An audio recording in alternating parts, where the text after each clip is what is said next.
আসসালামু আলাইকুম, স্বাগত জানাচ্ছি চ্যানেল আই সংবাদে। আমি রিদিতা রেজা। শুরুতেই জানিয়ে দিচ্ছি ফ্রেশ আটা ময়দা সুজি সংবাদ শিরোনাম। ডিসেম্বর থেকে মার্চের মধ্যে নির্বাচন, বিবিসিকে বললেন প্রধান উপদেষ্টা। আওয়ামী লীগ অংশ নেবে কিনা দলটির সিদ্ধান্ত ও চূড়ান্ত করবে ইসি মন্তব্য।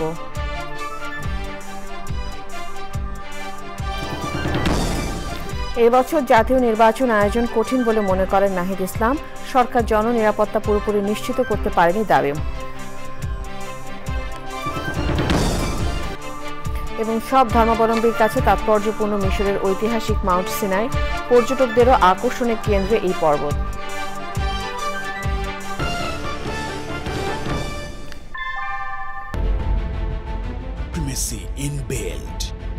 German technology, Bangladesh's first thermix rod, Salam Steel Thermax.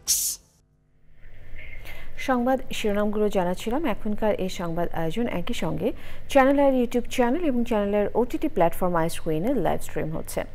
এই বছরের ডিসেম্বর থেকে 2026-এর মার্চের মধ্যে জাতীয় নির্বাচন হতে পারে এমন প্রত্যাশার কথা জানিয়ে প্রধান উপদেষ্টা অধ্যাপক মোহাম্মদ ইউনুস বলেছেন, আগামী জাতীয় সংসদ নির্বাচনে আওয়ামী লীগ অংশ নেবে কিনা সেই সিদ্ধান্ত তাদেরকেই নিতে হবে এবং কারা ভোটে অংশ নিতে পারবে সে বিষয়ে সিদ্ধান্ত নেয় নির্বাচন কমিশন। মোস্তাক মল্লিকের রিপোর্ট।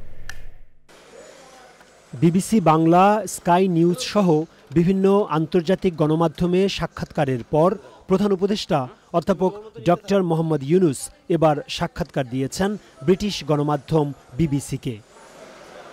ঢাকায় প্রধান উপদেষ্টার সরকারি বাসভবনে দেয়া সাক্ষাৎকারটি বৃহস্পতিবার বিবিসির অনলাইন ও ইউটিউব চ্যানেল সহ বিভিন্ন যোগাযোগ মাধ্যমে প্রকাশ করা হয়েছে। প্রধান উপদেষ্টা বলেন, সবকিছু ঠিক থাকলে চলতি বছরের ডিসেম্বরে অথবা আগামী বছরের মার্চের মধ্যে জাতীয় নির্বাচন হওয়ার সম্ভাবনা রয়েছে। অবাধ ও সুষ্ঠু নির্বাচনের লক্ষ্যে সংবিধান সংশোধন, নির্বাচন কমিশন পুনর্গঠন এবং রাজনৈতিক দলগুলোর অংশগ্রহণ নিশ্চিত করতে 2025 সালের ডিসেম্বর থেকে 2026 সালের মার্চের মধ্যে নির্বাচন হতে পারে। নির্বাচনে আওয়ামী লীগ অংশ নিতে পারবে কিনা এ প্রসঙ্গেও কথা বলেন অধ্যাপক ইউনুস। আমি সেটি বলার কে? আওয়ামী লীগ নির্বাচন করতে চাই কিনা সেই সিদ্ধান্ত তাদেরই নিতে হবে। আমি সেই সিদ্ধান্ত নিতে পারি না। নির্বাচন কমিশন সিদ্ধান্ত নেয় কে নির্বাচনে অংশ নেবে। ভারত ও পাকিস্তানের সাথে বাংলাদেশের সম্পর্ক নিয়েও প্রশ্নের উত্তর দেন প্রধান উপদেষ্টা। যে কোনো সময়ের চেয়ে ভারতের সঙ্গে আমাদের সম্পর্ক ভালো। বাংলাদেশিদের এবং ভারতীয়দের বিশ্বাস একই রকমের। আমরা একে অপরকে বিচ্ছিন্ন করতে পারি না। কিছু কিছু সময় সমস্যা হয়, মিডিয়ায় গুজব প্রতিদিন হচ্ছে। এগুলো দিয়ে বাংলাদেশ ভারতের সম্পর্ক নির্ভর করে না।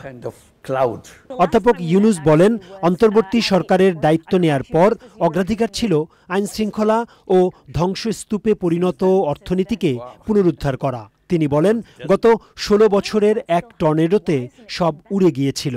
অন্তর্বর্তী সরকার এখন ভাঙা টুকরোগুলো জড়ো করছে। Mustafa Mallick, channel I, Dhaka.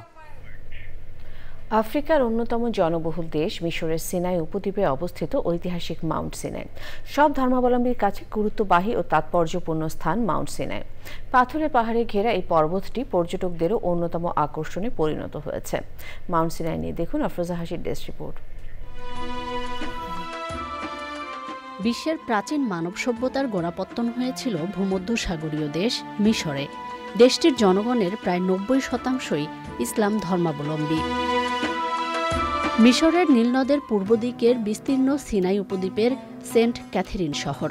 শহরটিতে রয়েছে ঐতিহাসিক মসজিদ, জাদুঘর সহ বিভিন্ন স্থাপনা। পাথরে ঘেরা শহরে গাছ রোপণ সহ উৎপাদন করা হচ্ছে ফলমূল, সবজিও।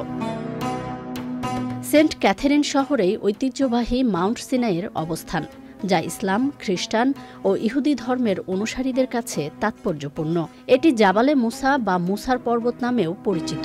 পর্বতটির উচ্চতা 2285 মিটার। প্রাকৃতিক নৈসর্গিক সৌন্দর্য, প্রবাল প্রাচীর এবং ধর্মীয় গুরুত্ব বহন করায় আকর্ষণীয় পর্যটন কেন্দ্রে পরিণত হয়েছে সিনাই।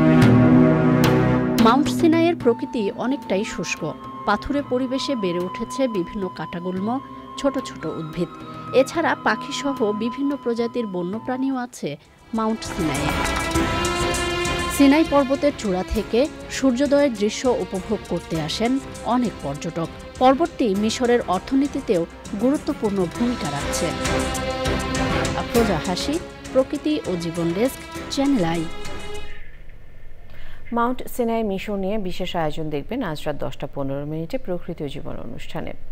অন্তর্বর্তী সরকারকে দেশের নাগরিকদের নিরাপত্তা নিশ্চিত করার আহ্বান জানিয়েছেন জাতীয় নাগরিক পার্টি এনসিপির আহ্বায়ক নাহিদ ইসলাম।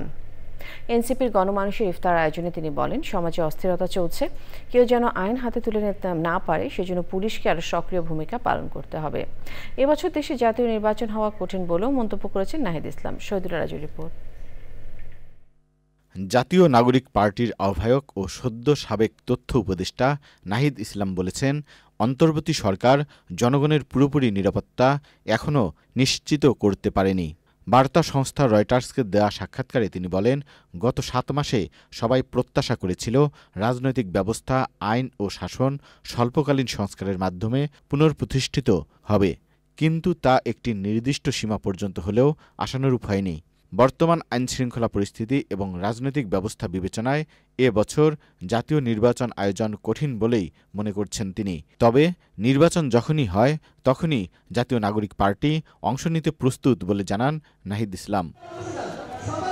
সন্ধ্যায় রাজধানীর বাংলা মোটরে এনসিপির মাসব্যাপী গণমানুষের ইফতার আয়োজনে অংশ নেন নাহিদ ইসলাম। মানুষ যাতে নিরাপদে তার যে বাসায় ফেরত যেতে পারে, নিরাপদে সড়কের যাতে নিরাপত্তাটা থাকে, সেই বিষয়গুলো সরকার নিশ্চিত করবে, এটা আমাদের প্রত্যাশা থাকবে।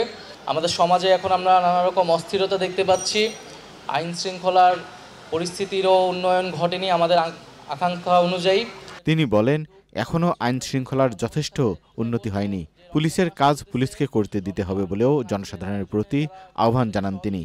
তো আমাদের আহ্বান থাকবে এবং আমাদের প্রত্যাশা থাকবে, আমরা সকলেই সহযোগিতা করব এবং পুলিশকে অবশ্যই সক্রিয় হতে হবে, পুলিশের কাজটা পুলিশকেই করতে দিতে হবে।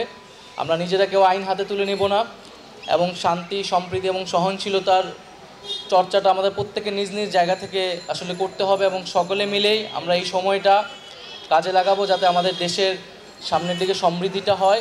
দ্রব্যমূল্য নিয়ন্ত্রণের আহ্বান জানিয়ে নাহিদ ইসলাম বলেন, গণমানুষের পাশে থাকবে জাতীয় নাগরিক পার্টি। সবকিছুই আমরা এই দেশের। Shahidullah Raju, Channel I, Dhaka. ঢাকা বিশ্ববিদ্যালয়ের সাবেক উপাচার্য অধ্যাপক ডক্টর আরিফিন সিদ্দিক লাইফ সাপোর্টে রয়েছেন। রাজধানী ইব্রাহিম কার্ডিয়াক হাসপাতালের নিউরোসায়েন্স ইউনিটের আইসিইউতে নিউরোসার্জারি প্রফেসর নজরুল হোসেনের তত্ত্বাবধানে ভর্তি আছেন তিনি। মস্তিষ্কে রক্তক্ষরণ হয়েছেন তার। চিকিৎসার জন্য মেডিকেল বোর্ড গঠন করা হয়েছে। কিছুক্ষণের মধ্যে প্রফেসর আরিফিন সিদ্দিকের শারীরিক অবস্থা নিয়ে সিদ্ধান্ত নেবেন। বৃহস্পতিবার অধ্যাপক আরিফিন সিদ্দিক মাটিতে পড়ে গিয়ে আঘাত পান। তারপর তাকে ইব্রাহিম কার্ডিয়াক হাসপাতালে নিউরোসায়েন্স ইউনিটের আইসিইউতে ভর্তি করেন তার স্বজনরা।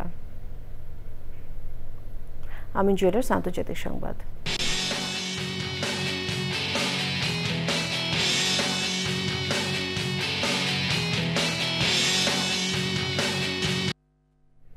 ফিলিস্তিনের গাজায় আটক জিম্মিদের মুক্তি দিতে স্বাধীনতাকামী সংগঠন হামাসকে শেষ সতর্কবার্তা দিয়েছেন যুক্তরাষ্ট্রের প্রেসিডেন্ট ডোনাল্ড ট্রাম্প। অন্যথায় নরকের পরিণতি ভোগ করতে হবে বলে হুঁশিয়ারি দিয়েছেন তিনি।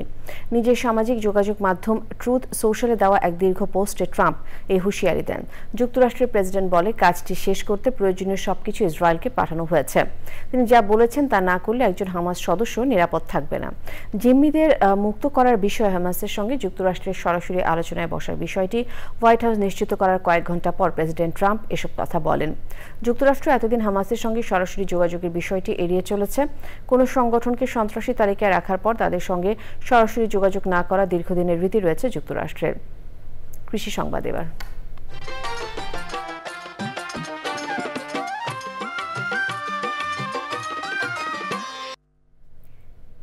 সরকারি কৃষি যান্ত্রিকীকরণ কর্মসূচির আওতায় লক্ষ্মীপুরে সমলয় পদ্ধতিতে বোরো আবাদ শুরু হয়েছে। একই সময় যন্ত্রের মাধ্যমে জমি আবাদ, প্ল্যান্টেশন, মেশিনের মাধ্যমে ধানের চারা রোপণ করে দিচ্ছে স্থানীয় কৃষি বিভাগ। এতে কৃষকের আবাদে খরচ সাশ্রয় হচ্ছে 30 থেকে 35%। প্রকৃতি সংবাদ।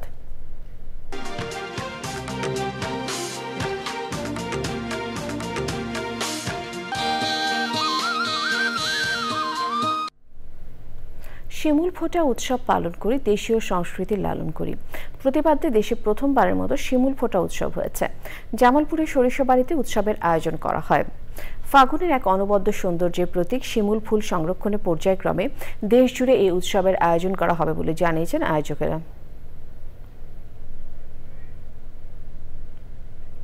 এক্সিম ব্যাংক বাণিজ্য সংবাদ।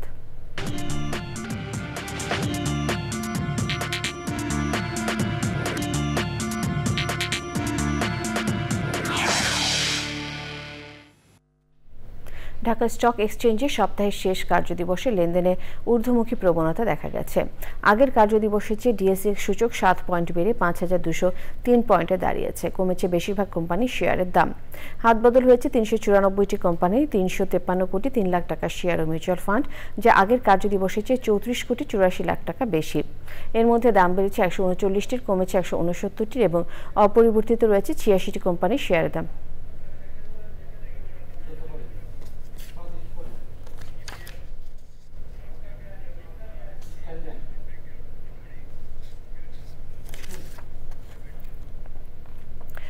ইস্টার্ন ব্যাংক পিএলসি ইবিএল গ্রাহক মুর্তজা আলীর বিরুদ্ধে 200 কোটি টাকার মানহানি মামলা হয়েছে। ঢাকার প্রথম যুগ্ম জেলা জজ আদালতে 4 মার্চ এই মানহানি মামলা করে ব্যাংক কর্তৃপক্ষ। আদালত গ্রাহক মুর্তজা আলীর বিরুদ্ধে সমন জারি করেছে। চাঁদগাঁও চট্টগ্রাম শাখার গ্রাহক মোহাম্মদ মুর্তজা আলী অসৎ উদ্দেশ্যে চট্টগ্রামের পরিচালনা পর্ষদ, ব্যবস্থাপনা পরিচালক সহ 46 জন ঊর্ধ্বতন কর্মকর্তার বিরুদ্ধে মামলা দায়েরের জন্য পিটিশন জমা দেন। পিটিশনে ভিত্তিহীনভাবে ইস্টার্ন ব্যাংকের বিরুদ্ধে 11 কোটি টাকা আত্মসাতের অভিযোগ আনা হয়। এর ফলে গ্রাহকদের মধ্যে বিভ্রান্তি শুরু হয় এবং ইস্টার্ন ব্যাংকের মানহানি ঘটে। এর ক্ষতিপূরণ হিসেবে 200 কোটি টাকার মানহানি মামলা দায়ের করা হয়। সবশেষে ফ্রেশ আটা ময়দা সুজির সংবাদ শিরোনামগুলো আরও একবার।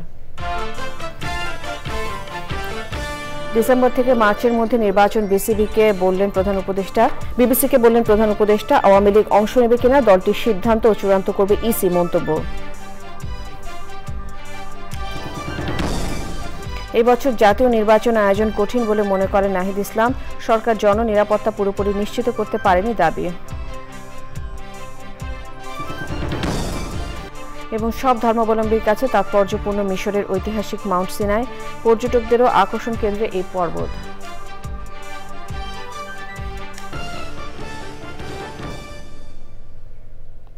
শেষ করছি চ্যানেলের সংবাদ। ধন্যবাদ।